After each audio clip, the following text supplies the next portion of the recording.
is beyond the learning center alone. It's a social media platform for learning and education.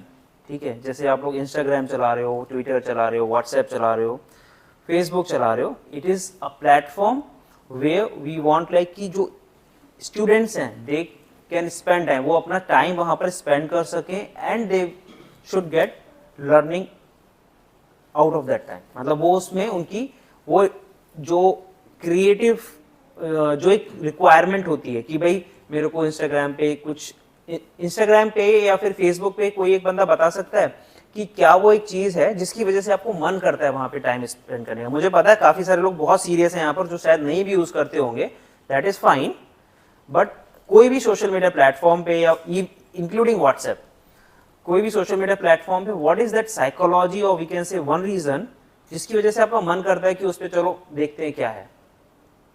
कोई बता सकता है what is that reason, क्या reason है? हाँ, रैंडमनेस ज्यादा, रैंडमनेस ज्यादा होने की वजह से मन करता है वहां जाने का. ठीक है, वर्ड थोड़ा एक्यूरेट हो सकता है मगर आपकी मन में जो बात है वो सही है. हाँ, माइंड से डोपामाइन रिलीज होता है तो वही उसके तरफ. ये आगे डॉक्टर वाला जवाब सही है. माइंड से डोपामाइन रिलीज होता है. डोपामाइन रिलीज क्यों हो रहा है, वही तो क्वेश्चन है. डोपामाइन रिलीज कैसे हुआ?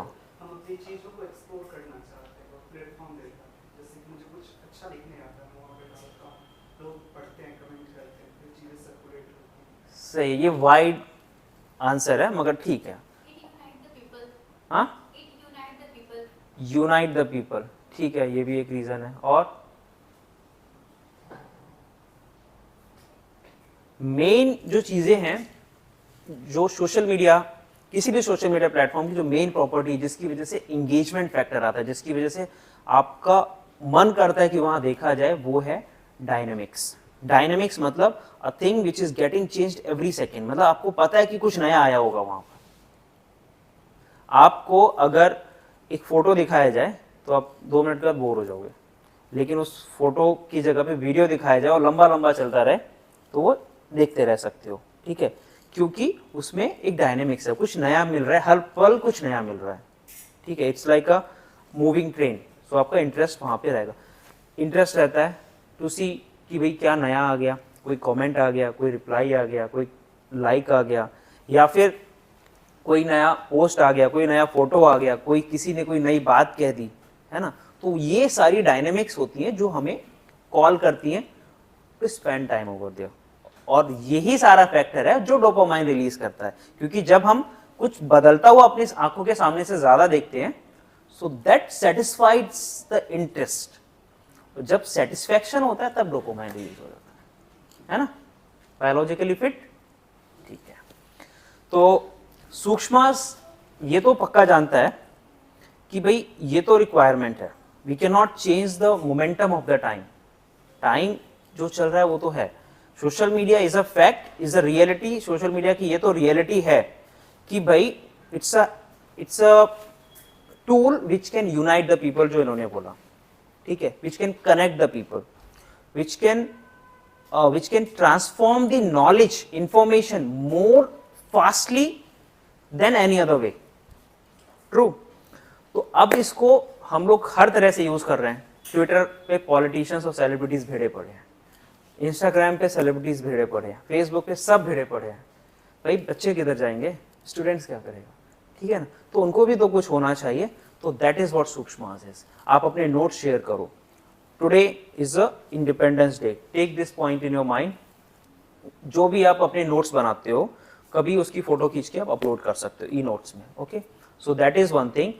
जैसे ही आपने नोट्स शेयर किए, आपने किए, तो you will get a collective centralized researched data.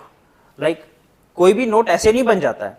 Okay, you think over there, आपको पढ़ना पड़ता है. और फिर क्या होता है कि इन्होंने जो गैप किया वो आप शायद नहीं किया. ओके, आपने जो कुछ अच्छा किया वो हो सकता है उसके काम में आए. सो दिस कलेक्टिवनेस जो है together will help filling the gap of जो भी एक नॉलेज में, पढ़ाई में जो भी गैप है उनको फिल करेगी. आप नोट शेयर कर सकते हो, आप एमसीक्यू शेयर कर सकते हो, आप क्वेश्चन शेयर कर सकते हो, आप आंसर्स कर सकते हो. And today I will announce like कि कल से हम लोग 9 to 10, आपने शायद नोटिस किसी ने किया कि नहीं किया नहीं पता, 9 to 10 की स्लॉट फ्री है एवरी डे नाइट को, है ना। 9 से 10 की स्लॉट, 9 से 10 की स्लॉट इसीलिए फ्री रखी गई है कि उसमें हम इंटरेक्टिव सेशंस के through will try to improve the daily learning habits. मतलब कैसे आपको अपनी डेली लर्निंग को इम्प्रूव करना है थ्रू सूक्ष्मास, beyond knowing and within your study centre. ठीक है, लर्निंग हैबिट्स में आई थिंक वो बच्चा नहीं आया ना, क्या नाम था उसका, नीतीश नहीं, जो वो था ना, शुभम नहीं आया। हाँ, शुभम नहीं आया। और भी कोई बियॉन्ड नोइंग पे किसी ने पार्टिसिपेट किया था कुछ दिन के लिए? शुभम। सो शुभम ही वाज, वो पार्टिसिपेट कर रहा था बियॉन्ड नोइंग में काफी दिन तक।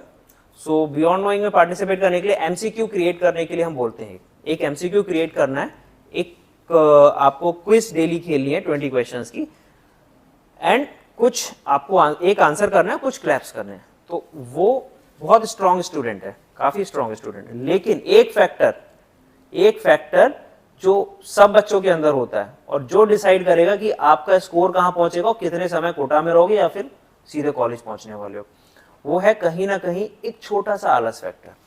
क्या हो रहा है कि वो पढ़ने में अच्छा है, मेहनत भी कर रहा है, लेकिन एक क्वेश्चन जब आ जाओ आदित्य, जब एक क्वेश्चन बारी आती है कि आपको लिख करके पेपर पे और पोस्ट करना है, आप डेली 100 और मोर देन 100 क्वेश्चन सॉल्व कर रहे हो, सभी लोग कर रहे हैं ना डेली, डीपीपी से, मॉड्यूल से, कहीं ना कहीं से डेली 100 से ऊपर तो क्वेश्चन सॉल्व कर रहे हो ना, ठीक है। लेकिन एक क्वेश्चन जब ये आता है कि आपको पेपर पे लिख करके पोस्ट करना है, वहां पर आप शॉर्टकट ढूंढने की कोशिश कर रहे हो कि कैसे एक लाइन में काम हो जाए, है ना, या फिर लिखना ना पड़े, बस फोटो खींच ले। वही छोटा सा जो एक फैक्टर होता है वो आपको रोकता है, और वो छोटा सा फैक्टर ऐसा होता है ना कि मतलब आपको पता नहीं चलेगा, कभी कभी साल भी ले जाता है। तो वो फैक्टर्स को खत्म कैसे करें, क्वेश्चंस को एनालाइज कैसे करें जब हम उनको अटेंड कर रहे हैं, कैसे हम ऐसे स्ट्रेटेजीज को यूज करें कि जहां पर हम रिस्क कितनी ले सकते हैं, जैसे 4 ऑप्शंस हैं तो उसमें कितनी रिस्क ले सकते हैं टू अटेंड। अगर आप चारों में डाउटफुल हो, I will say do not attend. अगर आप चारों में से एटलीस्ट 3 में कॉन्फिडेंट हो तो थोड़ा चांस बनता है, 3 में देख लो, अगर आप एक आध और एलिमिनेट कर सकते हो तो यू आर वेरी गुड, ठीक है। सो दीज एलिमिनेशन स्ट्रेटेजीज की क्वेश्चंस को हम कैसे अटेंड करें, तो ये चीज आप इन द लास्ट मोमेंट अगर कोशिश करोगे ना कि भाई अब एग्जाम से 2 महीने पहले अब धनाधन टेस्ट सीरीज चल रहे हैं, धनाधन, उससे काम बन सकता है, मगर चांसेस रिस्क वाले हो जाएंगे।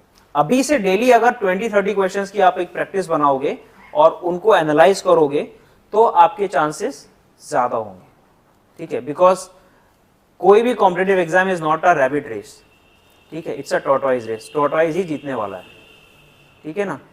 तो ये सारी चीजें हैं। इसके अलावा बाकी काफी सारी ऐसी चीजें हैं जो 9 to 10 सेशन में हम लोग करा करेंगे। 9 to 10 सेशन में आप लोग अगर कभी भी, डेली नहीं रहेगा, ऑल्टरनेट डे रखेंगे, ठीक है, ऑल्टरनेट डे रखेंगे, बट आई विल से कि आप लोग उसको जरूर अटेंड करो। उसमें आपको डेली क्वेश्चन अटेंड करने की प्रैक्टिस होगी और एक सोशल मीडिया फैक्टर तो मिलेगा, ठीक है, जो डोपामाइन वाला फैक्टर है वो मिलेगा। डोपामाइन फैक्टर अगर अच्छी चीज के लिए यूज हो रहा है ना, जो डोपामाइन लास्ट में रिलीज होता है पेपर से पहले, पढ़ना है, और जो वो जो सेटिस्फेक्शन मिलता है कि हाँ चल ये कॉन्सेप्ट क्लियर हो गया मेरा, है ना, वो डोपामाइन आपको डेली मिलेगा, ये पक्की बात है। और वो अगर डेली मिल रहा है तो फिर आपका everything will be automatically align, ठीक है ना। चलो फिलहाल इतना ही रखते हैं, बाकी कुछ